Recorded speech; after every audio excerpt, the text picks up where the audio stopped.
नमस्कार साथियों, मैं doctor Manoj Ahuja news channel में आपका हार्दिक अभिनंदन करता हूं।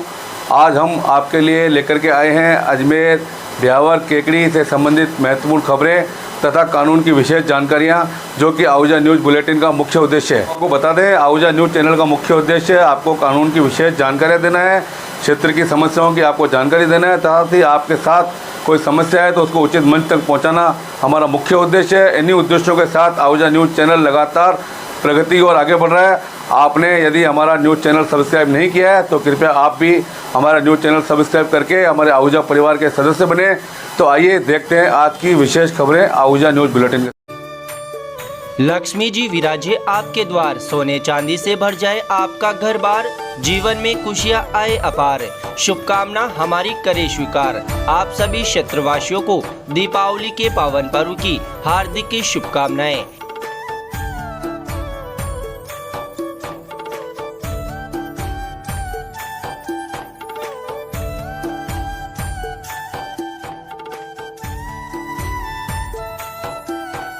कस्बे के समाजसेवी व धर्मपारायण व्यक्तित्व के धनी ओम प्रकाश आहूजा ने मंगलवार को अपनी स्वर्गीय पत्नी की आत्मा की शांति के लिए विधि विधान के साथ बरसी के कार्यक्रम का आयोजन किया।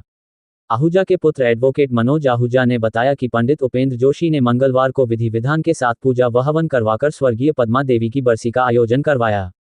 पंडित उपेंद्र जोशी ने बताया कि हिंदू धर्म में किसी भी पुत्र के पुत्रत्व को तभी सफल माना जाता है जब वो अपने माता पिता के जीवित रहने पर उनकी निस्वार्थ सेवा करे तथा उनके प्राण त्याग देने के बाद मृत्यु तिथि यानी बरसी और पितृपक्ष में उनका पूरे रीति रिवाज के साथ श्राद्ध करे। पितृपक्ष की शुरुआत तब होती है जब कन्या राशि सूर्य का प्रवेश होता है। ये बात पुराणों में कही गई है। पितरों के प्रसन्न होने से जीवन में सुख और समृद्धि आती है। ये तो हम सभी जानते हैं कि जीव को मुक्ति दिलाने का जो काम है वो मृत्यु के देवता यमराज का है। यमराज जीव को पूरी तरह से मुक्त कर देते हैं। पितृलोक पृथ्वी के सबसे ज्यादा करीब इसी ग्रह योग में होता है। श्रवण पूर्णिमा से आश्विन अमावस्या तक मृत्यु लोक में जो भी पितर होते हैं वो कुशा की नोक पर विराजमान होकर ही पहुंचते हैं। कभी कभी तो ये बिना आह्वान किए ही अपने परिजनों के यहाँ पहुंच जाते हैं। पुराणों में पितरों को बहुत अधिक महत्व दिया गया है और इन्हें देवताओं से भी ऊंचा बताया गया है। इसी के साथ ही इन्हें चंद्रमा से भी दूर बताया गया है।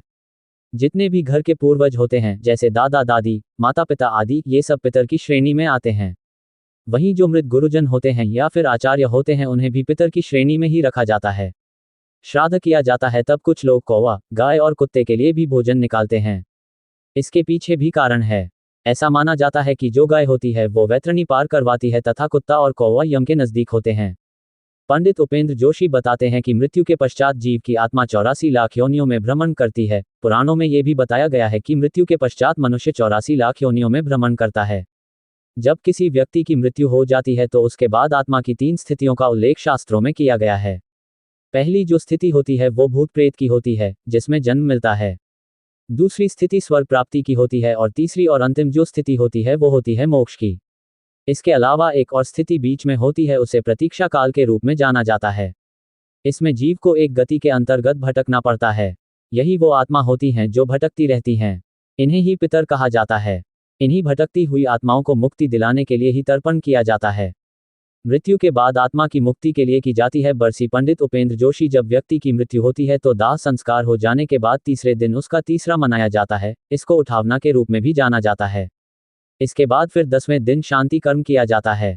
इस शांति कर्म में मुंडन आदि जो संस्कार होता है वो सब कराया जाता है। फिर 12वें दिन पिंडदान किया जाता है। इसके बाद 13वें दिन 13वीं पर मृत्यु भोज किया जाता है। 13वीं हो जाने के बाद फिर 1.25 महीने का कर्म होता है। फिर मृतक की बरसी मनाई जाती है।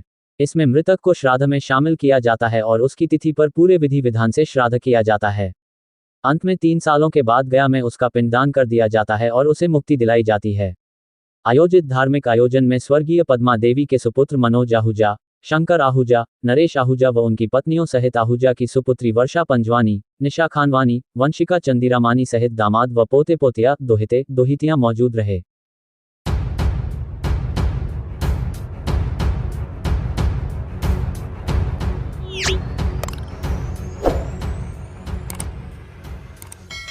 पुष्कर विधानसभा क्षेत्र से राष्ट्रीय लोकतांत्रिक पार्टी के प्रत्याशी एडवोकेट अशोक सिंह रावत ने मंगलवार को विभिन्न गांव में अपना तूफानी जनसंपर्क किया और अपने पक्ष में मतदान अपील की। जनसंपर्क के दौरान जगह जगह सैकड़ों महिला व पुरुषों ने प्रत्याशी अशोक सिंह रावत को मलाए व साफा पहनाकर गर्मजोशी से स्वागत किया और हजारों मतों से चुनाव जीताने का आशीर्वाद दिया। प्रत्याशी अशोक सिंह रावत ने खोड़ा गणेश जी के दर्शन कर आज का चुनाव जनसंपर्क शुरू किया। उन्होंने भगवान गणेश जी के मंदिर में पूजा अर्चना की। यहां पर ग्रामीण मतदाताओं ने उत्साह से स्वागत कर समर्थन दिया। उत्साहित युवाओं ने अशोक सिंह रावत को कंधों पर बिठाया और जबरदस्त जोश दिखाया। जनसंपर्क के दौरान प्रत्याशी अशोक सिंह रावत ने जनता को संबोधित करते कहा कि 20 साल के कार्यकाल में भाजपा और कांग्रेस के विधायक ने पुष्कर के विकास के लिए कुछ भी काम नहीं किया है। हमारे समाज ने जिसे 10 साल विधायक बनाया और राज किया, वह गांव की पानी की समस्या भी दूर नहीं कर सका और सिर्फ अपने परिवार और खुद के परिवार का विकास कर लिया। जनता ने तय कर लिया कि यहां पर परिवर्तन करना है और आरएलपी को ही जिताना है। उन्होंने कहा कि भाजपा और कांग्रेस के नेताओं ने पुष्कर के विकास के लिए कोई कदम नहीं उठाया और जनता से दूरियां बनाई। ये सिर्फ वोट लेने आते हैं लेकिन काम में नहीं आते हैं। अब 36 कौम ने ठान लिया कि भाजपा और कांग्रेस को हटाना है। प्रत्याशी रावत ने कहा कि आरएलपी के सुप्रीमो हनुमान बेनीवाल और आज़ाद समाज पार्टी के सुप्रीमो चंद्रशेखर आज़ाद जनता के संघर्ष के लिए सड़कों पर उतरते हैं। चुनाव में सत्ता की चाबी आरएलपी के पास ही रहेगी, बगैर आरएलपी के सरकार नहीं बनेगी। चुनाव सभा के दौरान सेवानंद गिरी जी महाराज ने कहा कि जिसे समाज ने पूरा सहयोग देकर विधायक बनाया, वह समाज का सगा नहीं हो सका। समाज ने जो भी मांगे रखी, एक भी मांग पूरी नहीं की। पुष्कर सरोवर की घाटों पर महिलाओं के लिए स्नानागार बनाने, पुष्कर में हिंदू समाज के लिए विश्राम के लिए बनाने और गांव में एडीए को रोकने के लिए की मांग की थी, जिसे विधायक ने समाज को आईना दिखा दिया। चुनावी सभा को संबोधित करते महासभा के प्रदेश अध्यक्ष शैतान सिंह रावत ने कहा कि विधानसभा चुनाव में हम सभी को मिलकर आरएलपी प्रत्याशी अशोक सिंह रावत को जिताना है, जो सर्व समाज का भला कर सकते हैं और पुष्कर क्षेत्र का सर्वांगीण विकास करेंगे और आपके लिए 24 घंटे सेवा में हाजिर रहेंगे। जनसंपर्क के दौरान ग्राम दांता में विक्रम सिंह रावत, रंगलाल राजपूत, बबलू सिंह रावत, नानू सिंह रावत, कालू सिंह रावत, श्रवण सिंह रावत व साया सिंह रावत सहित महिला पुरुषों ने साफा बंधाया और माल्यार्पण किया और अपना समर्थन दिया। इसी प्रकार ग्राम आखरी में प्रत्याशी अशोक सिंह रावत ने तेजाजी की दर्शन किए और उनका आशीर्वाद लिया। ग्रामीणों ने माला व साफा पहनाकर कर गर्मजोशी से स्वागत कर भारी मतों से चुनाव जीताने का आशीर्वाद दिया। इस मौके पर रामराज गुर्जर, नरेंद्र रावत, देवकरण रावत, मुकेश रावत, सुनील गधा, किशोर गुर्जर, नंद किशोर गुर्जर सहित महिला पुरुषों ने बढ़ चढ़कर स्वागत किया। ग्राम बुबानी में शायर सिंह रावत, सतपाल सिंह, मनोहर सिंह, शंकर सिंह रावत, हनुमान ठेकेदार, कानाराम रावत, बबलू सिंह गुर्जर, अंडा सिंह, शैतान सिंह रावत, नंद किशोर रावत, श्रवण मामा व गोपी पटेल आदि ने प्रत्याशी अशोक सिंह रावत को साफा व मालाएं पहनाकर शानदार स्वागत किया और बुबानी गांव से हजारों मतों से चुनाव जीतने का भरोसा दिया। ग्राम मुहामी में लोगों ने प्रत्याशी अशोक रावत का जोरदार स्वागत किया। लोगों ने फूलों की बारिश की और प्रत्याशी रावत को कंधों पर बैठकर सभा स्थल तक लेते गए। सेवानंद गिरी जी महाराज को घोड़ी पर बैठाया। सभा में मौजूद केसर सिंह रावत, मंगला नाथ योगी, पप्पू सिंह रावत, बीरम सिंह रावत व विजय सिंह रावत सहित सैकड़ों लोगों ने एक सुर में अशोक रावत को ही विधायक बनाने का संकल्प लिया और माला व साफा पहनाकर कर भारी मतों से चुनाव जीताने का आशीर्वाद दिया। इसके बाद गुड़ से तोला भी गया। इस दौरान ग्राम गोडिवायास में करण सिंह रावत, राजेंद्र सिंह रावत, गोपीराम व नैनुराम रावत ने माला और साफा पहनाकर कर हजारों मतों से विजय होने का आशीर्वाद दिया। जनसंपर्क में रावत महासभा के प्रदेश अध्यक्ष डॉक्टर शैतान सिंह रावत, पंचायत समिति पप्पू सिंह रावत, रावत नवयुवक महासभा के प्रदेश अध्यक्ष सूरज सिंह रावत, नाथ समाज के अध्यक्ष भंवरनाथ, कानस सरपंच महेंद्र सिंह रावत, पूर्व वाइस चेयरमैन बुद्धा सिंह रावत, पूर्व सरपंच खोरी भंवर सिंह रावत, ताराचंद मेघवंशी सहित विभिन्न समाजों के पदाधिकारी व जनप्रतिनिधि शामिल रहे।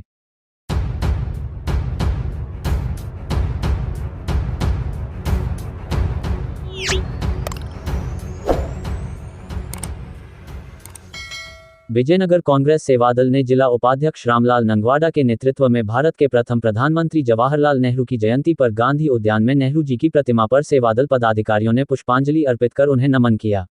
कार्यक्रम में सेवादल कांग्रेस देहात जिला उपाध्यक्ष रामलाल नंगवाडा, सुरेंद्र कावड़िया, संपतराज बाबेल, मोहम्मद इलियास, गोपाल सिंह चौहान, पार्षद हरीश शर्मा, लादूलाल भील व याकूब मोहम्मद, महावीर नाबेडा, नवनीत सिंह टुटेजा, विपुल सोमानी, भंवरलाल, शिव प्रसाद शर्मा, बजरंग सिंह सिसोदिया, अब्बास अली, साबिर हुसैन, कैलाश आर्जिया, दिलीप सिंह चौहान, आदिल मोहम्मद, दिनेश टैबरा, श्याम सुंदर शर्मा, जगदीश शर्मा, सागर नायक, असलम कुरैशी, लोकेंद्र सिंह, रवि नायक सहित कांग्रेस सेवादल पदाधिकारी मौजूद थे।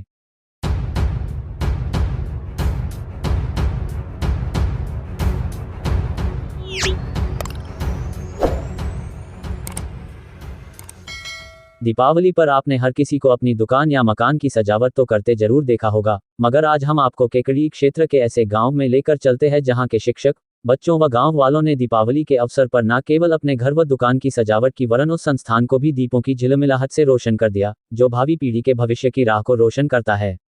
जी हाँ, हम बात कर रहे हैं केकड़ी क्षेत्र की मोलकिया ग्राम पंचायत के छोटे से गांव मंडा के राजकीय उच्च प्राथमिक विद्यालय की, जहां रविवार को दीपावली के दिन यहां कार्यरत शिक्षक दिनेश कुमार वैष्णव की अगुवाई में विद्यालय प्रबंधन समिति के सदस्यों, विद्यार्थियों एवं ग्रामवासियों ने घर घर से दीपक लाकर विद्यालय को रोशन कर दिया। सैकड़ों दीपकों की रोशनी से पूरा विद्यालय परिसर जगमग हो उठा। वाकई मंडा गांव के राजकीय उच्च प्राथमिक विद्यालय में पढ़ने वाले बच्चों व ग्रामवासियों का ये संदेश इस लिहाज से भी काफी अहम है कि ज्ञान का प्रकाश देने वाला विद्यालय दीपावली के दिन अंधेरे में क्यों रहे। शिक्षक दिनेश कुमार वैष्णव ने बताया कि इसके पीछे मूल रूप से यह भाव जगाना है कि मेरा घर स्वच्छ और रोशन है तो मेरा विद्यालय भी स्वच्छ और रोशन रहना चाहिए। विद्यालय के प्रति, सार्वजनिक संपत्ति के प्रति मेरापन, अपनापन का भाव जागृत होगा तो कई समस्याओं का समाधान स्वतः ही हो जाएगा। विद्यालय का सुख दुख मेरा भी सुख दुख है। यह विद्यालय मेरा है, ये गांव मेरा है, ये देश मेरा है, ये पृथ्वी अपनी है। ये भाव ही तो वसुधैव कुटुंबकम है, यही तो आत्मा तत्व का विस्तार है। वैष्णव ने बताया कि विद्यार्थियों में विद्यालय के प्रति अपनापन बढ़े, इस दृष्टि से पिछले 7-8 वर्षों से एक परंपरा, एक आग्रह शुरू किया था कि दीपावली के दिन बालक अपने घर से कुछ दीपक लाकर विद्यालय को भी रोशन करें। इस दौरान वैष्णव ने सभी को विदेशी वस्तुओं का बहिष्कार कर स्वदेशी सामान खरीदने की शपथ दिलवाई और सुरक्षित व सुखद दिवाली के लिए आवश्यक दिशा निर्देश दिए। बच्चों ने दीपावली की सायंकाल विद्यालय में भी आकर्षक रंगोलियां एवं दीपमालिका सजाई, इससे विद्यालय परिसर का कोना कोना रोशनी के आलोक से जगमग हो उठा। इस अवसर पर कन्हैया लाल वैष्णव, राधिका दरोगा, दशरथ जाट, अंकित सैनी, आयुष वैष्णव, हिमांशी चौहान, खुशी माली, राजनंदिनी, नेराज बैरवा, खुशी वैष्णव, संगीता माली, आरती बैरवा, ऋतिका मीना, तमन्ना बैरवा एवं विष्णु वैष्णव सहित कई ग्रामवासी एवं विद्यार्थी उपस्थित रहे।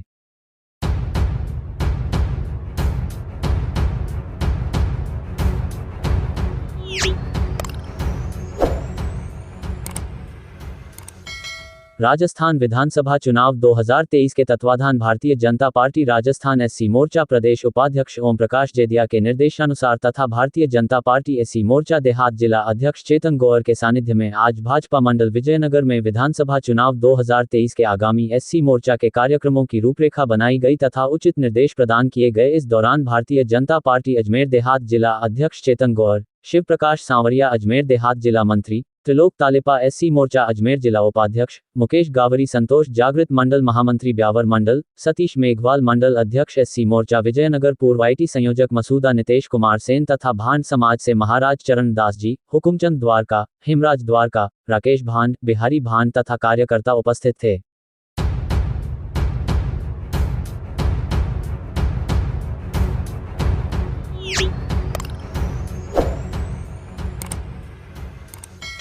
मसूदा विधानसभा क्षेत्र से भाजपा प्रत्याशी वीरेंद्र सिंह कानावत ने मसूदा विधानसभा क्षेत्र वासियों को दीपावली व भाई दूज की हार्दिक बधाई व शुभकामनाएं प्रस्तुत की। जय श्री राम। मैं वीरेंद्र सिंह कानावत, भारतीय जनता पार्टी उम्मीदवार मसूदा विधानसभा, सभी मसूदा विधानसभा क्षेत्र वासियों को दीपावली के पावन पर्व पर हार्दिक शुभकामनाएं देता हूं। मां लक्ष्मी आप सभी का अन्न धन का भंडार भरे, ऐसी मेरी शुभकामनाएं प्रेषित है। जय श्री राम।